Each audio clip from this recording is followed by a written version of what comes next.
Hi, I'm Jacqueline Snyder, and this is the Product Boss Podcast. I've helped launch and grow thousands of product-based businesses, even one of my own. And over the last 20 years, I've seen behind the scenes of businesses just like yours. Whether they are makers, manufacturers, artists, or food and beverage businesses, I have spent so many hours studying it all. I've discovered what makes them successful, what mistakes they could have avoided, how did they turn their ideas into a successful business, and what are the strategies that they have used to make more sales and be discovered by more customers. And this is what this show is all about. Whether you're just starting out or you're looking to become $1 million product boss, I'm here to give you the permission to chase your dreams, no matter how big or small. All you need is the right mindset, a little courage, strategy, and support, and you too can be the next $1 million product boss. Let's do this.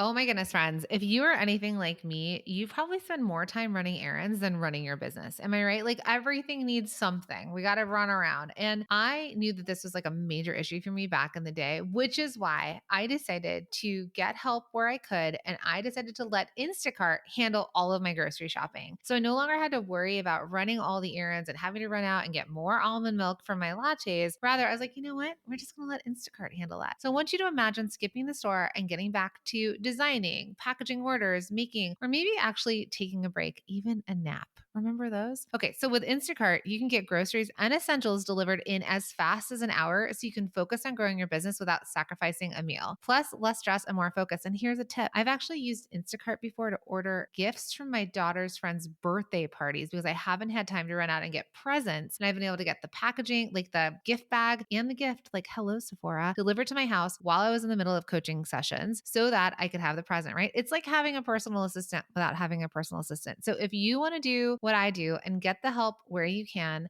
try it now if you head to theproductboss.com/Instacart.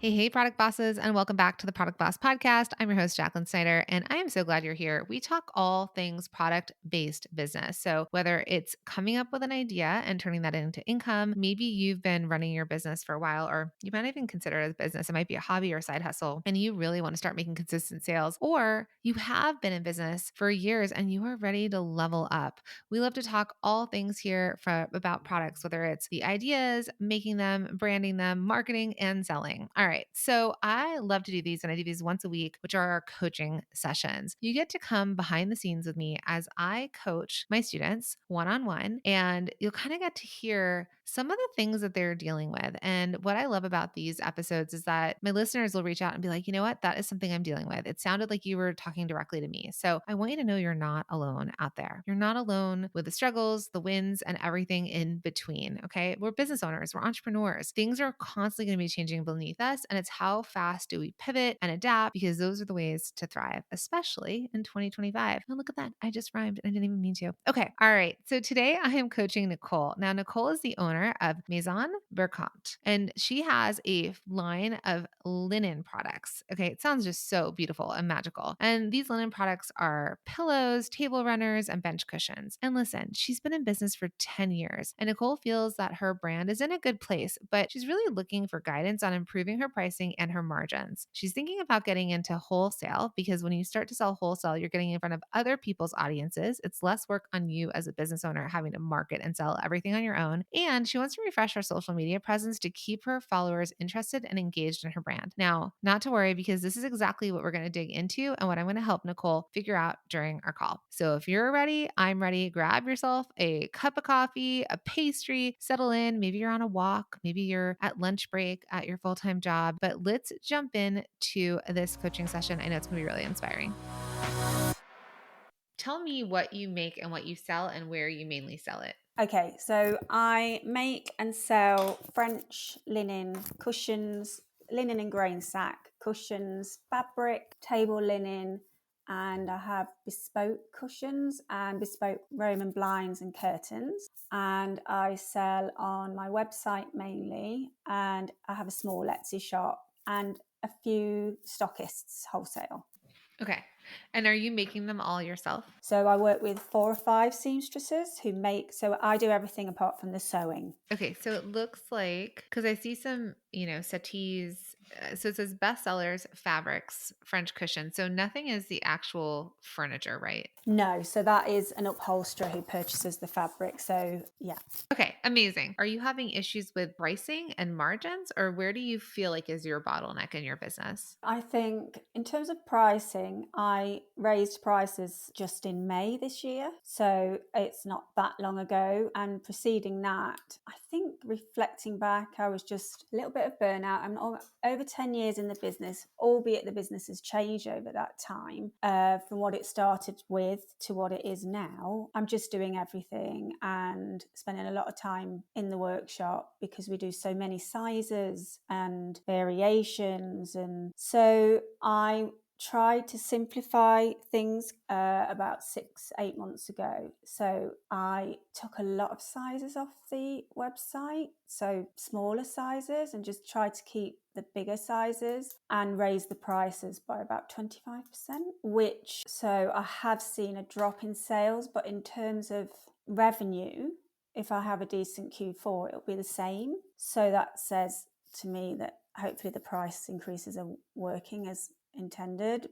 But there has been a dip in sales, in number of sales, not so much visitors to the website. So there's a lot of things going on, I think. And I just want to I feel I just need some direction on where I need to be spending my time. The business, the brand is good. The brand is nice. I do feel like I'm known for something. I'm known for that striped grain sack and the French Provençal look. So I feel I need to is it still that or is it something else? Have I added in too much? So as part of the simplification and the price rises, it has brought a bit of work-life balance back. So I've had time to work on strategy, which has been really, has been great. And I'm currently working on a wholesale catalogue because I thought, and I enjoy working with shop, and I thought that might be a good revenue stream for me. So it's just all those thoughts jumbling around. And So, what would you say where would you say the majority of your sales come from? Is it from fabric being sold or by finished goods? both. Fabric, I sell a lot of units. But I think the cushion. So I sell a lot of fabric. So in terms of the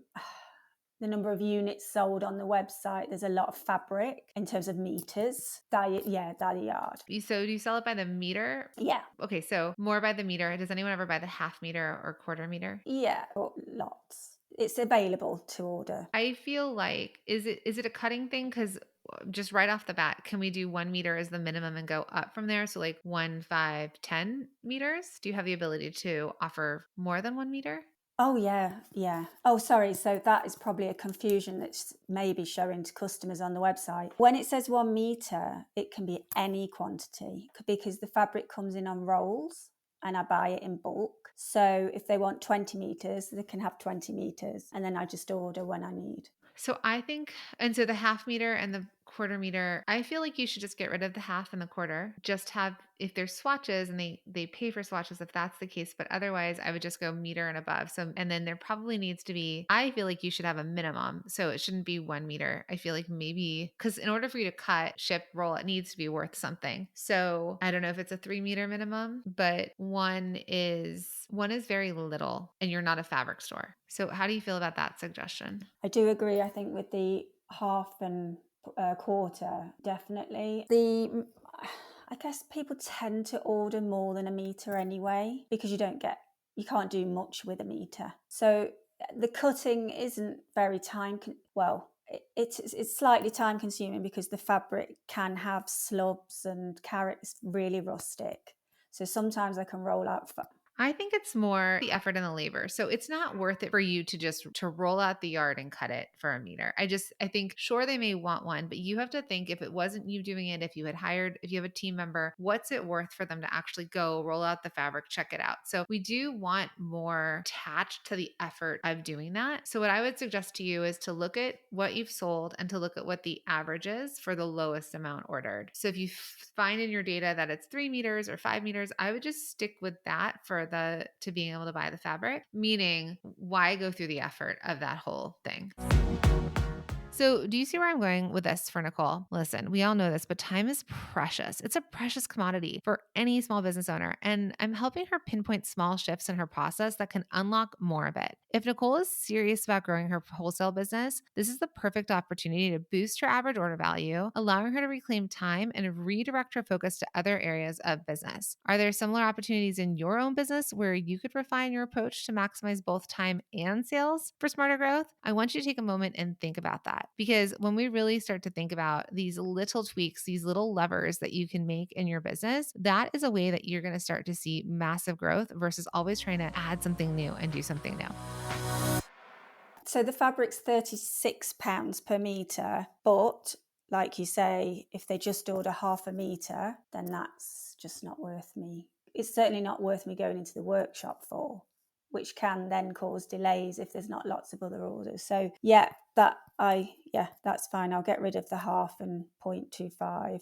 That was a kind of sort of no waste sort of initiative, but I don't think it's helping me. I think if you have scraps, then, well, one, we're going to be cutting in full meters. So, then if you have scraps or leftovers, you can always do a sale and advertise it and be like, we've got half meters, whatever. You can be a grab bag where you just put a whole bunch of pieces together and someone can just buy it for a flat rate. And I say this just because it's the idea of raising your average order value. So if someone's going to buy, we want them to buy more than the bare minimum. Like you said, what are we going to do with 1 meter? Usually I would want a bit more in case I mess up anyways. So for you, and I know it might be a little bit scary to offer more, more than one as the minimums, but I would just tell you to then, even if it is the 1 meter, well, you just want to, I would look at your data and say, what are people actually buying? And then push towards that. So the same way that, for example, average order value, if you want to raise your average order value, a lot of times it can be raising your free shipping threshold to an amount that people are already spending plus some. So if you're like, the majority of my customers are already spending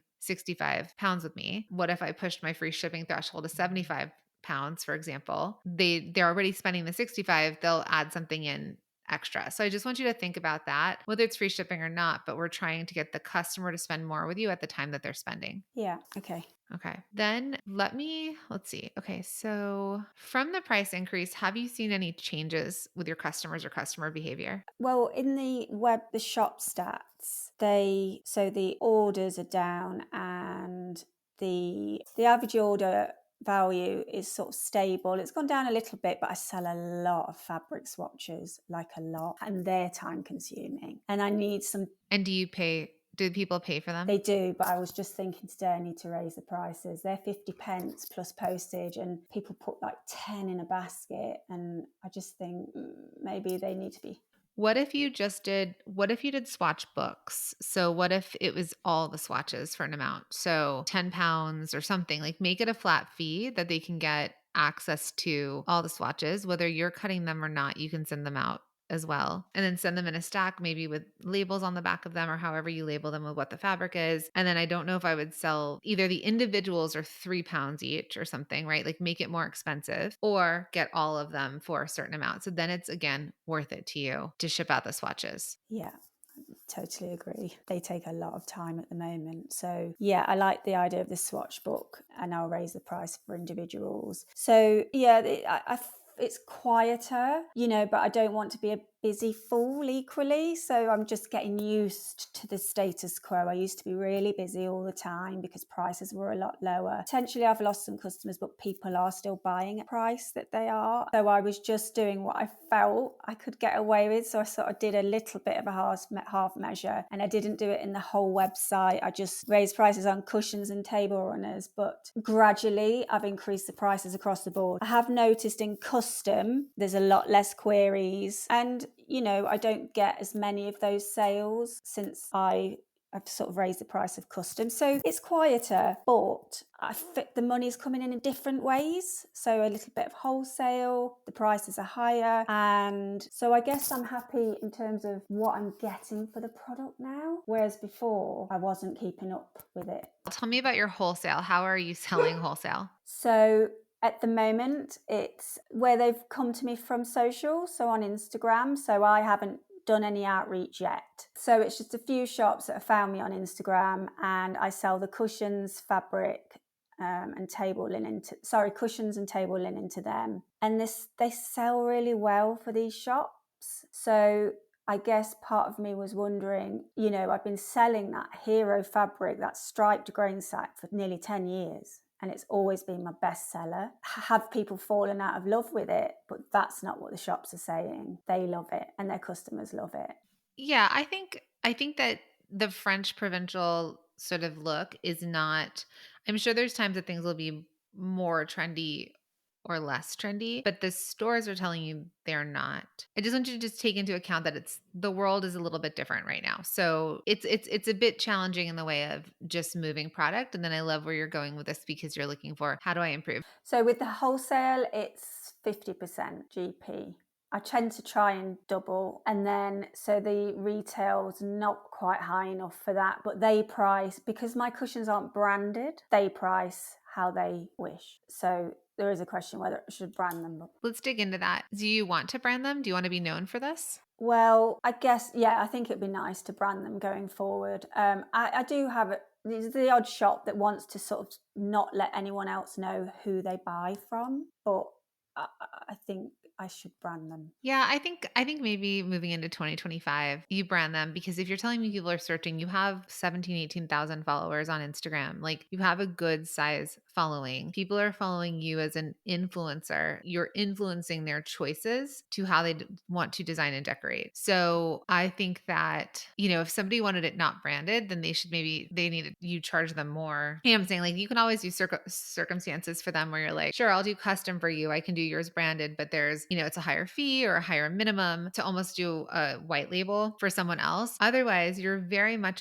you've established a brand and a look and a feel, and people are buying into that. And so at this point, you've got the ability to position the brand, right? And so when people are looking, well, where can I shop? You can say, like, grab us in this shop, grab us in this shop. And it's a benefit to them for you to be well known and for people to ask for your product. So what percentage of the money you're making right now, what percentage of it is direct to consumer? So what you're selling through your website and Instagram versus wholesale? Wholesale is probably this year about 20%. Direct to consumers, the biggest. Well, yeah, most of it really. Wholesale is probably about 20% at the moment. Yeah. And why do you want to grow wholesale? Your margins aren't completely aligned for wholesale just yet. So you're making less money per unit anyways. And I know you want to talk about growing wholesale, but I almost want to see you have a better margin, because right now only 20% of your sales are coming from it, which is 80-20 rule, which means 80% is coming direct to consumer. I guess I thought with a catalogue, because I've never done any outreach, but with a catalogue and outreach, and I know there'll be a time lag, that I could get the shops on board. And the idea was to sell more to them. So the shops that I do have tend to buy, if I show them something, they'll buy. So, their spend goes from 1,000 to 3 to 4. So I wanted to sort of collaborate more with some shops and sell more to them. But yes, I agree that the margins need to be right. We want your direct to consumer price to be the same as they would retail it for. I don't ever want you undercutting the retailers, because people will be like, oh, I'll just buy directly from them. So if you feel like you have the margins for that type of markup, otherwise, what could you offer wholesale that isn't everything, but it could be a smaller catalog of product that you actually could get a better return, like profit margin on? So instead of it being bags and bench cushions and, and table linens, maybe it is just table linens. If you have a better margin on your table linens, for example, or table linens and like 2 types of pillows, the bench cushion and then a certain square size, because you don't have to offer everything wholesale. I want you to offer wholesale what you could look at this and say, the more I make, the cheaper I could bring my unit price down. So maybe the entire collection's not available wholesale, but there's certain pieces that are. If you're going to sell wholesale, just note that perhaps with your seamstresses or whatever you do, the more units you make, the lower per price it can be. So instead of being reactive, you can really think through, per season or per time I'm going to sell, I'm going to make 100 of each. And then with your seamstresses or whoever makes it, you think, if I make 100 of these, what's my per unit cost? So the more you can make at one go, the price per piece should be less, including cutting, right? When you when you lay the fabric out and you cut it all at once, it's one cut versus individual cuts. Same with the sewing. Mainly, it looks like they're all probably sewn with the same thread color, but it's just like the operation going faster. So you can lower your cost. You can lower your cost by raising your production units and getting a better margin there. That would be one way to do it to keep selling wholesale. So I would say constantly, we're always working on reducing our margins, or reducing, not our margins, reducing our costs so we can have better margins. That's step one. Did you catch that? As Nicole works to ramp up her wholesale sales, she should focus where her margins can handle the growth. And here's the thing, she doesn't have to offer her entire collection wholesale. Remember, a powerful strategy to wholesale is actually to dial in what you're making, what you're selling, really merchandising and creating a line that customers know what to buy from, right? And when you do this, you'll also be able to dial in your production process. So the more you're known for things, right, the more units you get to make. And guess what happens? When you're making more units, you actually get to lower your price per unit. And that's what boosts profitability. That is the goal when you get to sell in bulk to retailers. Hey friends. Okay, so I don't know if you're anything like me, but sometimes it feels like my self-care routine is slipping through the cracks, because when I'm juggling and wearing all the hats in my business and doing all the things, I mean, the last thing I have to do is like really fulfill that self-care routine that my daughter's talking about. She's like, "Mom." So listen. So when it comes to running a successful business, you can't really pour from an empty cup. And a lot of times that self-care is like one of the first things to get yourself recalibrated. So that's why I want you to meet Glossy. Now, Glossy is my favorite daily beauty supplement designed to transform your skin and gut health from the inside out. And I'm actually an investor in this business because I so believe in this idea of science-backed ingredients for digestion and skin hydration. And Glossy makes it really easy to look and feel your best without that whole 10-step routine in the mirror, the thing I don't actually have time for. All I have to do is simply mix a stick into my water and I'm good to go. So if you want to try this, because I so believe in this business, I think it's amazing. It's done so many wonders for my skin and my gut, which are two things that I need help with. And you want to simplify your wellness and your beauty, all you have to do is click in the show notes and you can use the code Jacqueline Snyder. So it's my full name. Use the code Jacqueline Snyder and I'm hooking you up with 15% off your order. So cheers to glowing skin and a thriving business. Hey friends, are you unsure of what to say on social media or what to even send in your weekly emails? Well, what if creating content could be easy? Would you be looking for a shortcut to creating consistent content? Yes, consistent content, because you know consistency is key. Well, let me tell you, you are not alone when you feel like you're struggling on what to post or what to write in emails. And we know that you have that product part of your business down. But as you're listening to this podcast, you probably already know that to get more people to your products, to buy your products, you need to create great content. Oh, I know. I keep saying content, and that's the dreaded C word. And we can't tell you how many product bosses tell us that they want to create great content for their audience and their customers, but they don't know what to say, or they are so busy they can't find the time, or they really, really, really don't want to be the face of their brand. Well, no worries, because that's exactly why we created a year of content. It is your shortcut to creating consistent content that resonates with your audience and brings more loyal customers who can't wait to buy your products. If you want to see how easy this is and how easy it is to create content for your audience and your customers, head to www.ayearofcontent.com. Second part, I teach this in multi-stream machine, but with wholesale, it's creating a line sheet with collections for them. So you might say the starter package or the starter kit includes these pieces. So it's a very easy yes in there, meaning it's like, okay, I'll start with, 2 square pillows of each color, 2 long pillows of each color, and, 3 of each color of the table runners or something. You may know what a good collection would look like to go into a shop and make that suggestion so they don't have to come up with it. They might be like, great, thank you, Nicole. That's amazing. Make it easy for them to say yes. What tweaks can you make direct to consumer with orders already coming your direction? And maybe it's not gifts, the table linens might, but it's constantly suggesting how to use this product during the holidays, because it is a massive time right now for people to be buying products to update their homes because guests are going to be staying with them.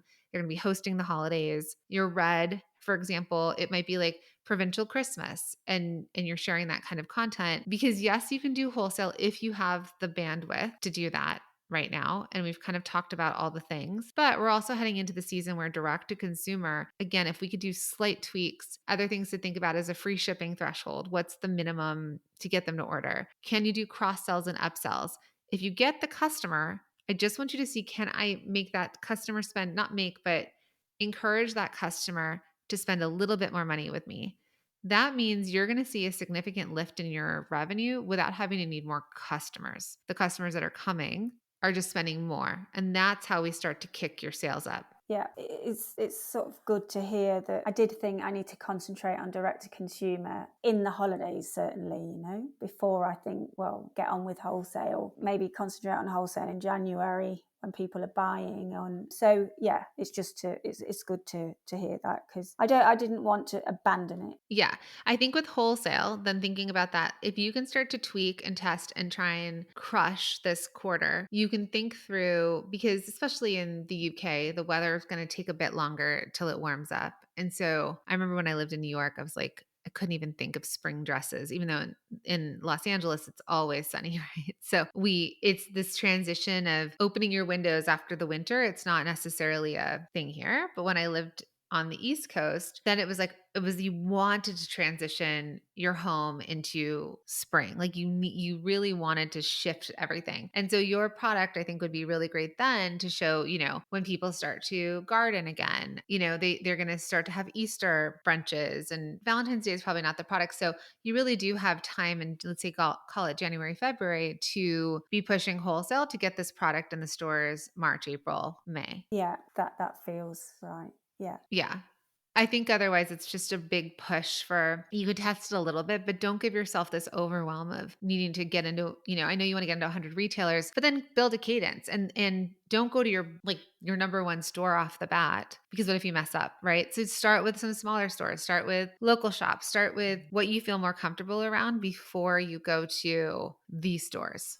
Other interesting wholesale ideas for you could be hotels. So if there's certain hotels that have the look and feel, you could provide cushions and pillows for like decorating the beds outdoors. So just always think about different, because like for example, I was or I don't know if it was Ritz-Carlton or Four Seasons. It was a very expensive hotel when I was in Boston, and you can buy they give you on part of the thing, you could buy the mattress, you could buy the pillows, you can buy the down comforter. And I've seen that once before at another kind of like high-end place that I went to, because people with money are like, yeah, ship me this, $3,000 mattress to my house. I loved sleeping on it. So there's this element of also knowing that there could be spas, there could be resorts, there could be places that could sell it in their gift shops. It could be in lavender fields or wine regions, things like that you could just think alternative places to sell as well. Okay. Yeah. I've not ever thought of wine regions, or that is interesting. I can imagine your stuff out, on the Adirondack chairs, the chairs that are out when you're in the fields and drinking, So thinking of places that already are creating that feeling for people, and those are alternative places you can sell. Also, you could think of event planners. So people who are hosting showers, wedding showers, that kind of thing. They can also buy product from you, the table linens and whatnot. Just thinking of other ways that people can buy from you. And maybe they're not buying wholesale. Maybe they're buying a reduced amount. But I just want you to think alternative, because the more eyeballs you can get in front of, the more your look and feel feels established and you're building this brand around it, the more people are going to want to recreate what you've created by buying your products. Yeah. I mean, on Instagram, I used to get tagged all the time. But so I used to spend all Saturday mornings responding to tags, which was amazing. Now, not so much. And I don't know if it seemed to fall with reels, and a lot of people didn't really want to do reels. My customers did nice, there was similar age to me, posts and nice pictures. And I'm not sure, but I just get a lot more but that's just, my Instagram's very inconsistent, so I think I can do something better there. So what do you think you could do to get back into your Instagram, because it seems like it was working, and then it looks like maybe you've shifted and not continue to do the same thing that you used to do? So if success leaves clues and you were to go back and say this used to work, what do you think could be a new thing that you do, let's say for the next 90 days, to try and get it going again? So I guess it's a good question, really, because the way I have approached my Instagram lately is less sort of one level transactional selling and more in line with, because I've turned 50 and I'm doing a lot of self-help and all of this, sort of I've kind of joined the two. So there's a lot of sort of thought behind trying to sort of link it to the product. But I have gained a lot of followers, but I'm wondering if it's necessarily for what I want, for the right followers. Are they liking the fact that you have struggles in your 50s, or, and they're relating to that more than the product? So I'm still figuring that out. But I really, with regards to tagging, I don't know. I just usually tagged all the time, and I don't know. I've never worked that one out. All I could think about was tagging stopped when Reels began, but I don't know. So I think that, the concept of there's two metrics here. So there's vanity metrics of people following you and coming for content that maybe doesn't make sense. And then people and they're attracted to you to talk about that, right? Versus people who are home interior aficionados that are, they're on Pinterest and they follow stuff. Do you do anything on Pinterest? Not really. Okay. That could be because Pinterest is a search engine. And a lot of times people are using Pinterest to search for something, like they're moving into a new home and they want to redo their kitchen, or they're looking to design their outdoors. So there's a lot of searching for that on there. So one thing could be starting to get into Pinterest for you specifically for a search tool to show up as a solution to people's problems or as inspiration, if that makes sense. Then thinking about the quality of the leads you're creating, that is a good question. It's like you might poll them and say, do you follow me for, like, put in the comments, do you follow me for, personal content or interior, design content or something? Like, you can ask the question. I think there's this element of them being into what you share, but you may want to transition back into what you were doing and then why were people resharing it. It could be like, send this to someone that you want to cuddle up and read a book with on this couch, right? You could think about using your stuff. I know that there's these trends on Reels right now that it's like for travel. If someone sent this to you, like they want to go to Sweden with you, and so you can come up with different Reels where you're showing your product, but then send this to someone where you want to read a good book with. Send this to someone that you want over for the holidays. Like, so think about ways that they can use the image and maybe the trending audio that's with it, but it's a way that they can share it, but it's still about, it's like, oh yeah, I want to visually see myself there, because the new thing with virality on social, not new, but they really care about how many people are sharing it, how many people are saving it, and how many people are commenting. Not so much even the views. So we all know that there's I just sent my husband like 4 different Reels this morning. One was about like parenting and making our kids do chores. Another one was a funny one about something, And so we send stuff to our spouses, our siblings, our parents, or whoever. That might be one viral point, a way for you to get your stuff to be shared. I was going to say another thing could be one thing that I never know how to do, which could be a great piece of content for you, whether you use somebody else's content or your own, is like how to style the pillows on your couch, right? Like what format. Anytime you can create that kind of content, they save it. It could be like, you've been fluffing your pillows wrong the whole time. And then we don't do the kung fu chop in the middle, right? Like maybe it's some other way of doing it. So anytime you can create content that's like learning, teaching, shareable, that's the virality part. That's the part, but I want it to be around more so around that. Now, you could be like me getting hot flashes on my linen, like that could be one thing that you do, but not all of it. Another way is getting people to share the content more. Yeah, I did used to do giveaways, and they did used to get a lot of comments. So they did work. So yeah, I do need to get back into those. So, I can probably pull those levers a bit more, because I sort of stopped doing that for quite a while, really. Anytime that anything feels different, I always want you to go back and say, what's changed? So, is something broken or did something change? This is a critical question I usually ask my clients, and then I ask them to ask themselves regularly. So, if you're ever thinking, okay, something seems super off right now, I want you to ask yourself, is something broken or did I change something? So, for Nicole, to get her social media following back on track, what I want her to do is reflect on what was working before and pinpoint when that decline started. She should also be open to experiment with fresh strategies and trends to stay relevant. Listen, don't don't forget, your followers can serve as an invaluable sounding board, right? Let's dig in and ask them. Let's pay attention to their actions. So whether you're noticing shifts in your audience's interest or you're testing out new ideas, I really want you to pay attention. You want to go back and ask yourself, is something broken or does something change?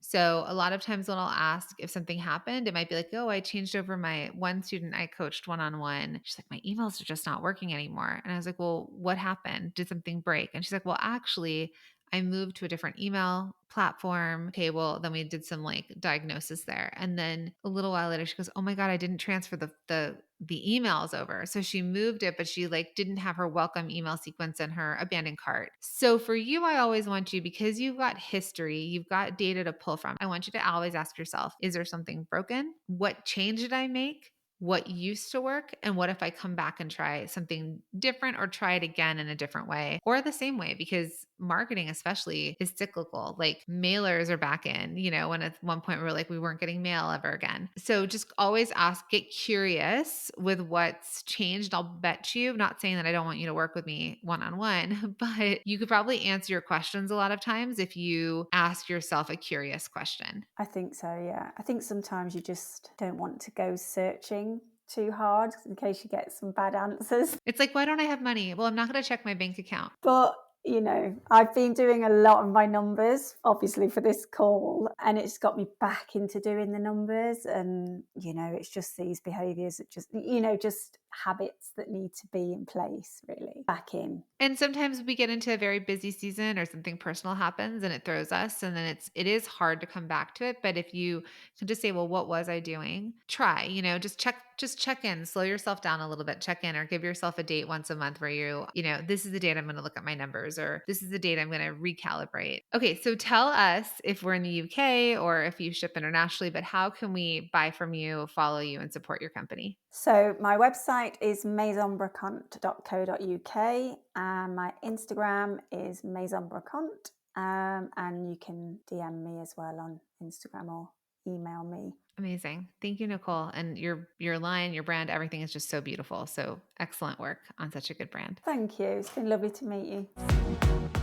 Oh my goodness. It was so fun connecting with Nicole and learning more about her beautiful, beautiful line of linen products. Now, what she's looking to do is elevate her pricing and boost her margins so that she can have greater success in her business. And the way that she's going to do this, and what we talked about in this episode, was working on ways to increase her average order value, expanding her wholesale reach, and diving deeper into her social media strategy. And I know that when she focuses on these key areas, she will start to see significant improvements in her business. I have no doubt in her that she can do this. And for you too, my friends, I want you to take small steps in a direction. And always come back to that question, is something broken or did I change something? If you ever see something massively feel like it's changed. So I hope you found inspiration from this conversation with Nicole and maybe some hot tips or tips that you can bring into your business. If you're curious how you can get a coaching session with me and have it aired on the podcast, I'm going to drop a link in the show notes for a way to sign up with me for one-on-one coaching. Sometimes we'll have spots open, sometimes we won't. But if you're curious and you're listening to this now or in the future, go ahead, click that link, see if we've got any spots available. And I'd love to have you as a guest on the show. All right, my friends, until the next one.